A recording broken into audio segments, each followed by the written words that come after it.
Here's my plans with ICP moving forward, even though nothing I say is financial advice. First of all, the idea of $100, that's still on my mind. And second of all, I'm still a dollar cost averaging. What do I mean by this? Anytime I have the opportunity to, anytime I earn income, I'm acquiring ICP, holding, and just waiting. I'm not telling anyone to do this, by the way. I'm not telling anyone to, do this or do that when it comes to ICP. However, for me, it's all about preparation.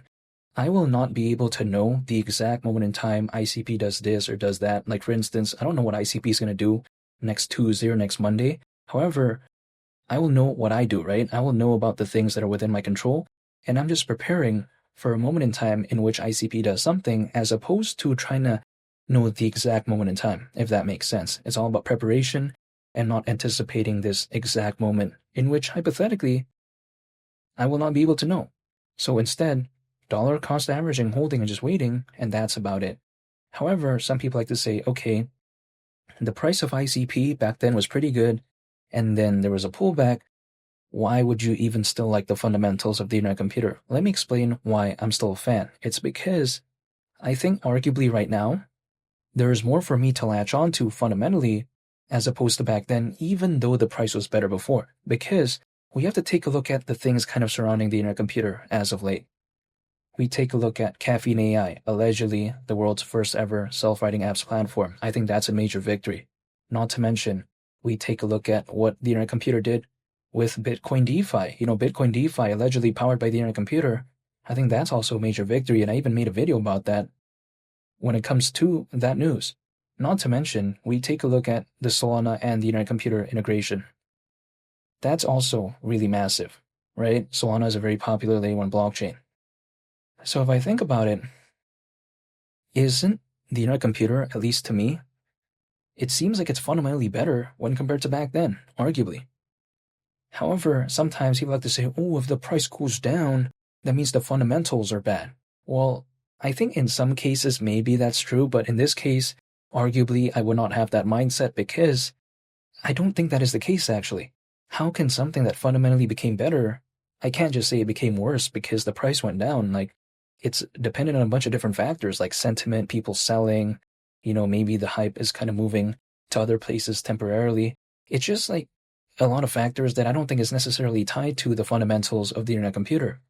So when it comes to the internet computer, I'm a big fan of it because it can allegedly connect Web 2 and Web 3 without oracles. And I think that's very impressive because we see projects out there like Chainlink, be heavily focused on oracles. And we have to take a look at an oracle. In that case, is basically a data feed that brings data from off the chain, aka off-chain data, and brings that data over into the blockchain.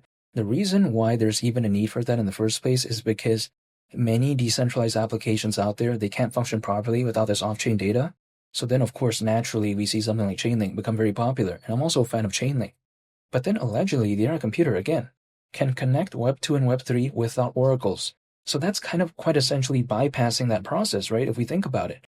Now, granted, I don't think it's going to make Chainlink obsolete because there's too much adoption, too much fans. It's already very well integrated in the grand scheme of things. However, I think that's pretty unique nonetheless when it comes to the internet computer.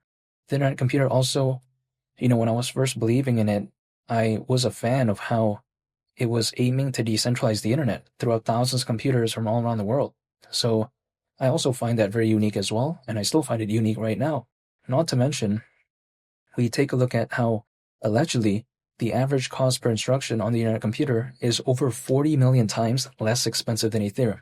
I'm not talking about around 40, which would already be very impressive, or like around 400, or around like 4,000, which would be already very unheard of. This is over 40 million, allegedly, supposedly. So I'm just a fan overall when it comes to the internet computer, and I don't think the fundamentals are bad. And also, with all that being said, why would I not continue to dollar cost average into this? Now, some people may be thinking, oh, the price is down.